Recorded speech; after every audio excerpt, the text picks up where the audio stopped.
Elise Dewsberry here. And for the last couple of years, I've been talking a lot about plot and theme and story structure and all those kinds of sort of overarching ideas to apply as you're working on your new musical. And right now I wanted to start a little sort of a mini series that's just about characters, bringing it down a little bit into the world of just the individual characters. So in no particular order, I'm going to talk about different things that I think are that you need to think about as your characters are starting to come alive in the story that you've created. So today I want to talk about character diction, which basically just means what is the language of each of your characters.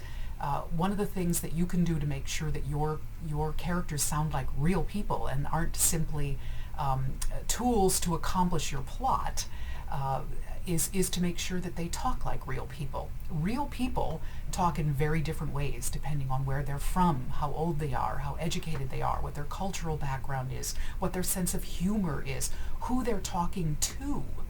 Are they talking to a peer? Are they talking to an authority figure? Are they talking to a child? Do they have something to hide? There are so many different things to consider when you're working on character diction.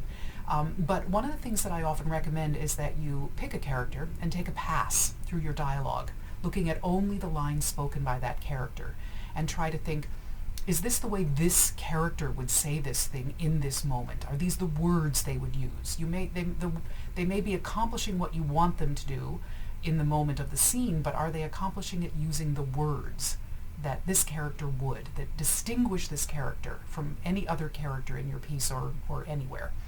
And go through every single speech they have. Say it out loud. Try to think of how a person would say that. Think about the fact that when people are speaking extemporaneously, when they're just having conversations, around the house with friends, they tend not to speak in full logical sentences.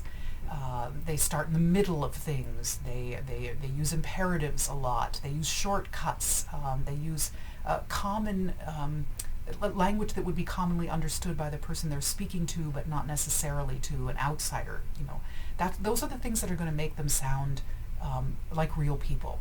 So check to make sure that you aren't simply giving your characters, subject, object, verb sentences that clearly accomplish the plot that you want to. That's a place to start. But now it's time to go back and make sure that they're doing it in their own particular way, with their own syntax, their own grammar, regionalisms, where are they from, what kinds of things might they say, what kind of expression might they use. So you're not just trying to accomplish the plot with this character, but you're trying to reveal them. As a book writer, you don't often get a lot of time because so much of the important stuff in your show is going to be subsumed by your lyricist and your songwriter. So you don't have a lot of time to push the plot forward and get ready for the next song. And while you're doing it with that little bit of real estate that you have, you need to wring every bit of character that you can out of it. And that means being really, really ruthless about your word choice. So make sure that you do this for each one of your characters. Go through and look at every single one of their lines and just think about it. Say it out loud and think about, is this how this character would say this? Is there a way that would be more natural, more particular, more revealing of who they are? Do that for all of your characters, and they're all going to start to get a lot more interesting. Okay, bye-bye.